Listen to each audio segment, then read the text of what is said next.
Buddhism is often called the path of awakening, the path of liberation, and the path of inner peace. Yet, one of the most surprising things about it, especially for people coming from religious backgrounds rooted in God worship, is that Buddhism does not teach belief in a creator God. In fact, for more than 2,500 years, millions of Buddhists around the world have lived, practiced, and reached enlightenment without once invoking an almighty divine being. Why is that? Why does Buddhism reject the idea of God? To answer this question, we need to step back, travel into history, explore the teachings of the Buddha, and understand how Buddhism sees reality, suffering, and freedom. Long before the Buddha walked the earth, the land of India was already full of gods. Ancient Hindu traditions described a universe filled with divine beings, Brahma, Vishnu, Shiva, Indra, Agni, and countless others. Rituals, sacrifices, and prayers were the fabric of life.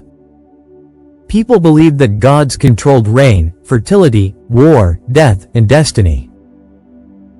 Into this world of devotion and ritual was born a prince, Siddhartha Gautama. Surrounded by luxury, protected from the harsh truths of life, Siddhartha's world was carefully crafted by his father so that he would never see suffering. But destiny had other plans. When Siddhartha finally stepped out of the palace and saw an old man, a sick man, a dead body, and a wandering ascetic, his world was shaken. The question that haunted him was not who is God, but rather, why do we suffer? And how can we be free from it? Siddhartha left his palace, his family, and his royal comfort in search of answers. He tried the paths of meditation, philosophy, and extreme asceticism. For years he pushed his body to its limits, eating almost nothing, punishing himself, seeking some divine revelation. But what he found was that this self-torture did not bring liberation. Finally, under the Bodhi tree, Siddhartha resolved to meditate until he discovered the truth. What he realized that night changed the world forever. He awakened not to a god, not to a divine command, but to the nature of reality itself.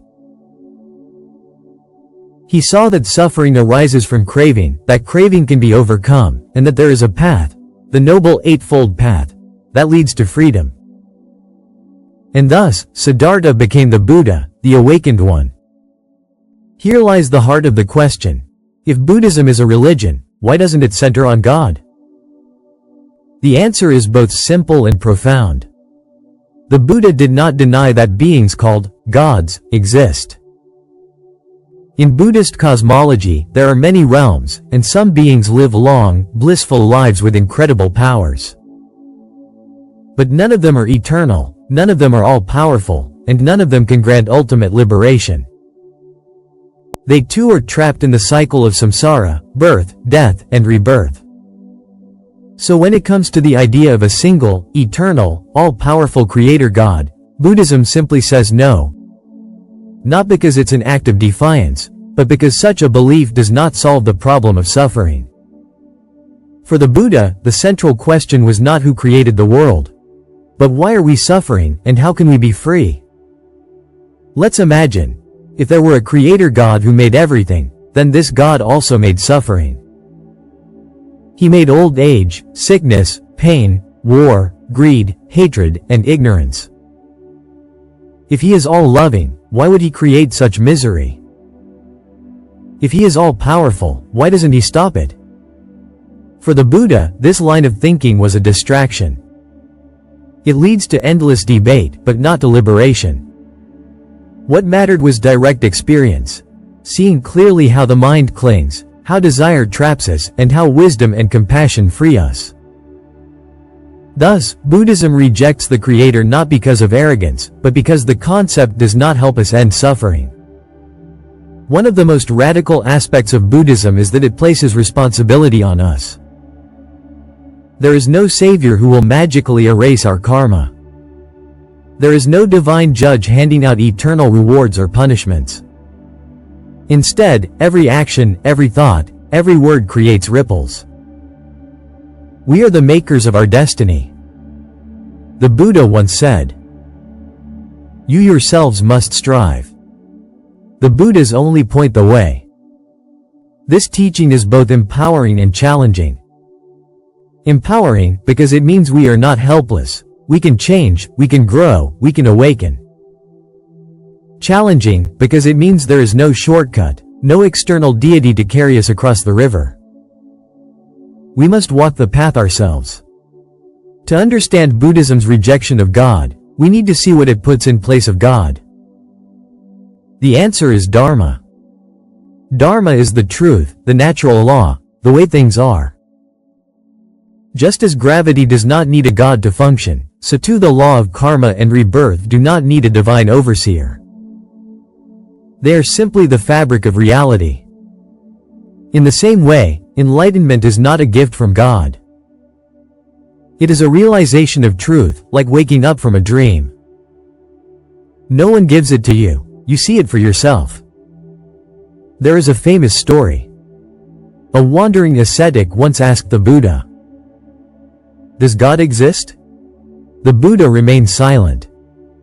"Then does God not exist?" the ascetic pressed. Again, the Buddha was silent. Why? Because for the Buddha, such questions did not lead to liberation. They were like asking about the exact shape of the universe while a fire rages in your house. The real question is, how do we put out the fire of suffering?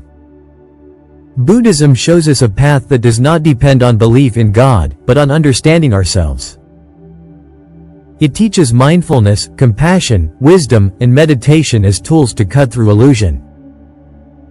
In many theistic religions, the goal is to be close to God, to obey God, to reach heaven. In Buddhism, the goal is nirvana, the extinction of craving, the end of suffering, the realization of ultimate freedom. And nirvana is not granted by anyone. It is discovered by letting go. Now, some may ask, if Buddhism rejects God, why do some Buddhist temples still have images of deities or rituals that look like worship? The answer is cultural adaptation. In places like Tibet, China, Japan, and Sri Lanka, local traditions and gods blended with Buddhism. People may pray to a bodhisattva or offer incense to a deity. But in Buddhist philosophy, these beings are not ultimate.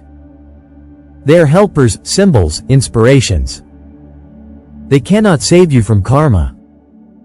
Only wisdom and practice can. So while gods may appear in Buddhism, they are never central. The core remains the same: liberation through insight. It's important to see how radical this was in the Buddha's time. In a land where religion meant worshipping gods through fire sacrifices, the Buddha offered something entirely different: a path of meditation, ethics, and self-awareness. No priestly intermediaries, no divine commandments. Just direct experience. This is also why Buddhism could spread beyond India, into China, Southeast Asia, and later the entire world. It did not demand belief in a foreign god. It asked only that people look within. In our modern age, the question of God continues to divide people.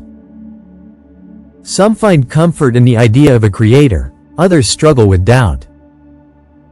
Buddhism offers a third way, a spirituality without a deity. It says, whether or not God exists, suffering is real. And we can do something about it. This is why Buddhism has found a home even among atheists and agnostics. You don't need to believe in God to practice mindfulness. You don't need divine faith to cultivate compassion. You simply need to be human, to see clearly, to act wisely. Consider the story of Angulimala, a ruthless bandit who killed hundreds. When he met the Buddha, he expected fear. Instead, the Buddha looked at him with compassion. That gaze transformed Angulimala. He became a monk, gave up violence, and found peace. Nowhere in the story is God invoked. What changed Angulimala was not divine intervention, but the power of human compassion and the clarity of the Dharma. Another reason Buddhism does not need God is that it aligns with observation. The Buddha encouraged people to test his teachings, not to believe blindly. Just as science looks for natural causes, Buddhism looks for causes of suffering. This is why modern scientists and philosophers often find Buddhism appealing. It does not rest on faith in the unseen, but on awareness of the present moment. Some worry that without God, life has no meaning. Buddhism replies, meaning comes not from a divine command but from compassion. When we ease suffering, when we act with kindness, when we awaken to reality, life becomes deeply meaningful. In Buddhism, morality is not about pleasing God. It is about understanding cause and effect. Greed, hatred, and ignorance bring pain. Generosity, love, and wisdom bring peace. So, why does Buddhism reject God? Because Buddhism is not about worship, but about awakening. Because a creator does not solve the problem of suffering. Because liberation comes not from outside, but from within. The Buddha did not deny the existence of higher beings. He simply showed that even they are trapped in impermanence. The only way out is the Noble Eightfold Path. In a world longing for certainty, Buddhism offers a radical message. You don't need God to be free. You just need to awaken. And so, dear listener, remember this. Buddhism does not ask you to believe, but to see.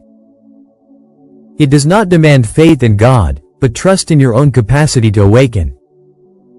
Thank you for watching this video. If this story opened your heart and mind, don't forget to like, share, and subscribe to this channel.